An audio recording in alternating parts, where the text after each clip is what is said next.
Um certo dia, à beira-mar, apareceu um jovem galileu.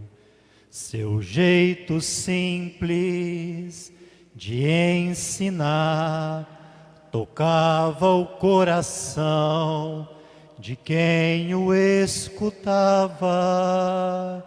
E seu nome era Jesus de Nazaré.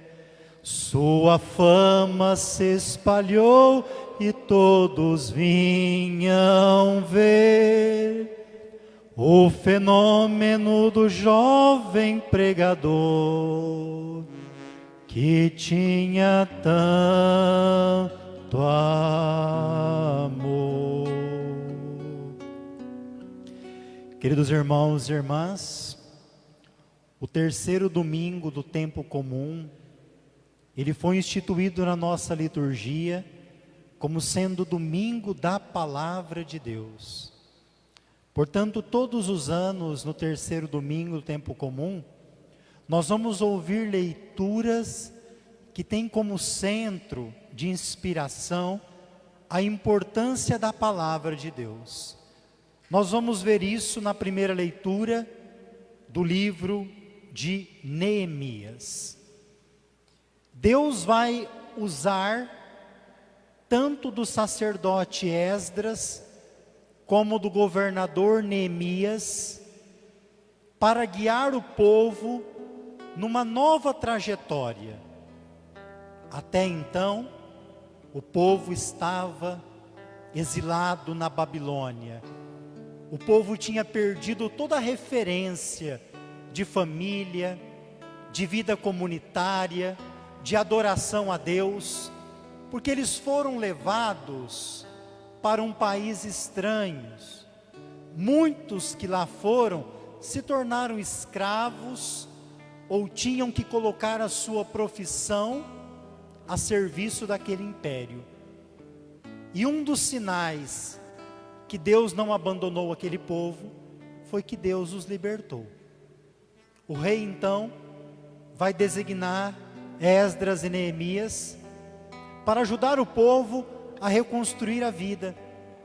E lá no templo, o Esdras encontra um fragmento da palavra de Deus. E ele vai fazer então a leitura desta palavra que ele encontra. Imaginemos que o povo estava muito tempo sem ouvir nada da palavra de Deus. O povo que tinha um contato tão grande com a palavra, agora estava com saudade, muitos anos sem ouvir. Esdras então começa a leitura. Ele começou de manhãzinha e foi até o meio-dia. Isso nos ajuda para ver a importância que o povo tem em valorizar a leitura da palavra. Diz que Esdras subiu num estrado alto, um pouco mais elevado, para dali ele fazer a leitura. É uma referência a esse lugar chamado Ambão, do qual daqui, de modo solene, é proclamada a palavra de Deus. Esdras então fez a leitura, o povo todo entendeu o que foi dito. O entendimento da palavra de Deus é um dos dons do Espírito Santo, e você e eu temos que pedir. Tem vezes que a gente sai da missa e fala assim: nossa, eu não entendi nada das leituras de hoje.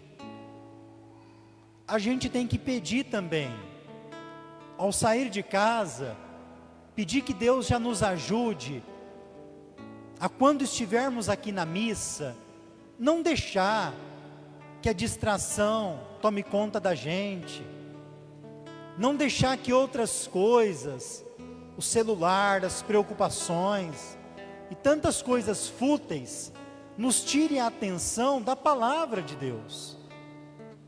E a gente tem que pedir lá de casa: ó Senhor, estou saindo daqui, abre a minha mente, o meu coração, para que eu possa te escutar.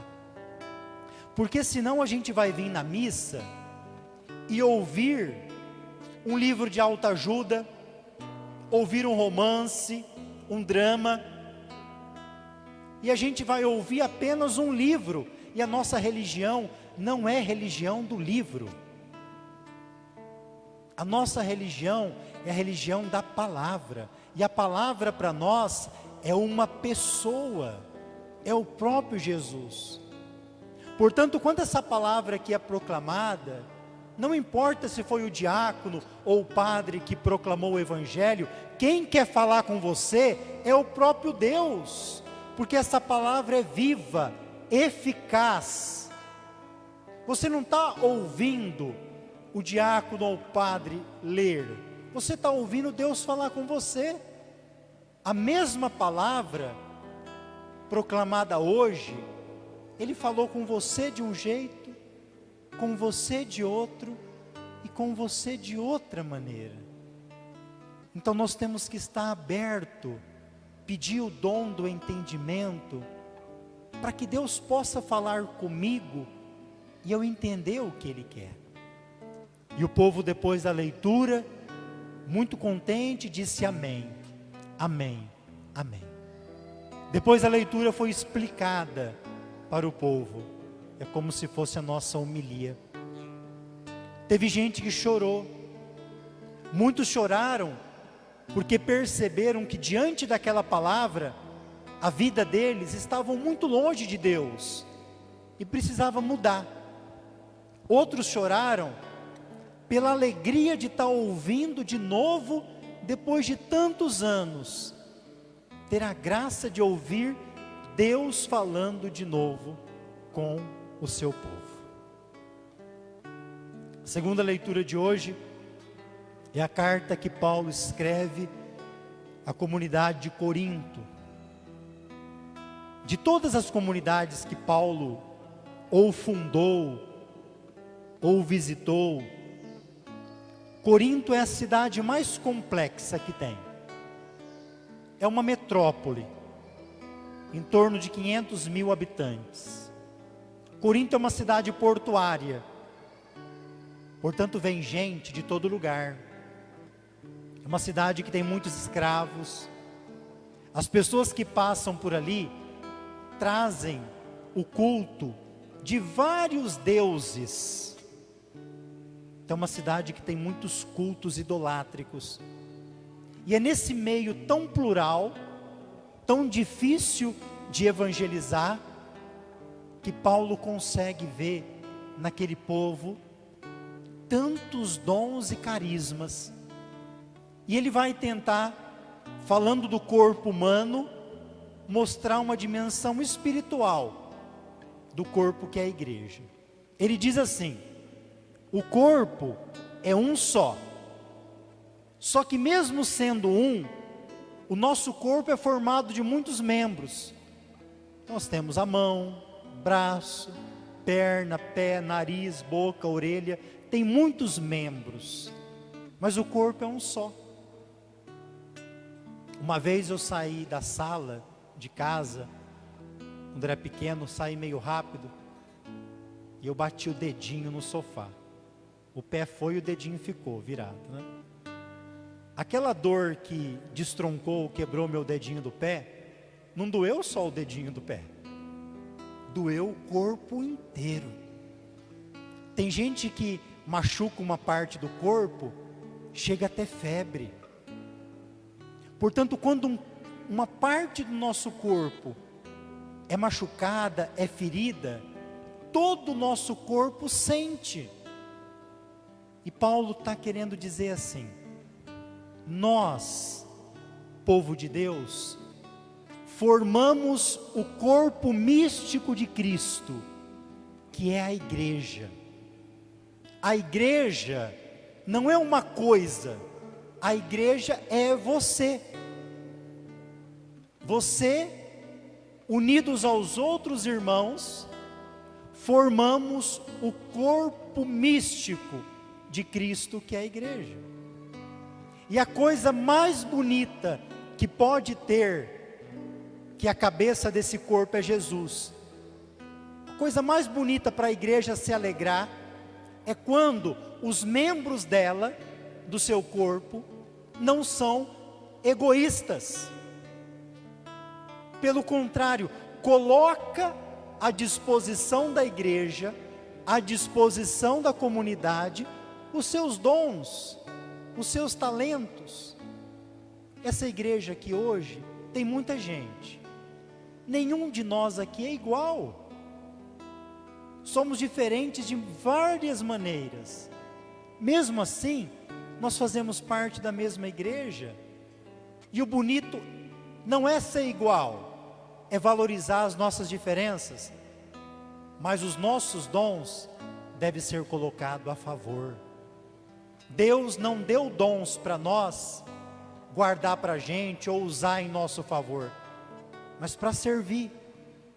É isso que deixa a igreja iluminada, bonita.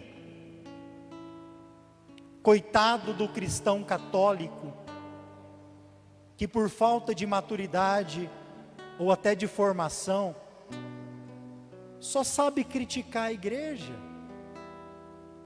sem pensar que primeiro ele é a igreja. A igreja, ela tem muitas feridas, tem doenças, mas nós que fazemos parte desse corpo, quando a gente sabe e percebe que aquele lugar da igreja está doente, está ferido, você tem que rezar, você tem que se possibilitar em ajudar aquele ferimento a ser curado. O que você pode fazer? Você é membro desse corpo. Quem só sabe criticar, sem não ajudar em nada, é um péssimo católico, um péssimo cristão. Nossa Senhora disse um dia assim: eis-me aqui, eis aqui a serva do Senhor, olha, faça-se em mim segundo a tua vontade. Depois disso, ela colocou os dons dela também a serviço de Cristo. Ela foi mãe de Jesus, mas se tornou discípula. Assim deve ser a gente. Um cristão que não ama a sua igreja, que é o corpo místico de Cristo, é um cristão ingrato. Aprenda a amar a sua igreja, aprenda a falar bem, aprenda a curar, a sarar aonde está doente a sua igreja.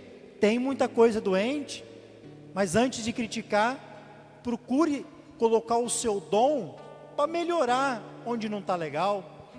É isso que Paulo está falando diante dessa comunidade tão complexa que ele encontra aqui. O evangelho de hoje é o início de São Lucas. São Lucas foi médico, São Lucas foi um grande ajudante de Paulo. Quando São Lucas ele começa a dizer assim, que depois que já escreveram muita coisa,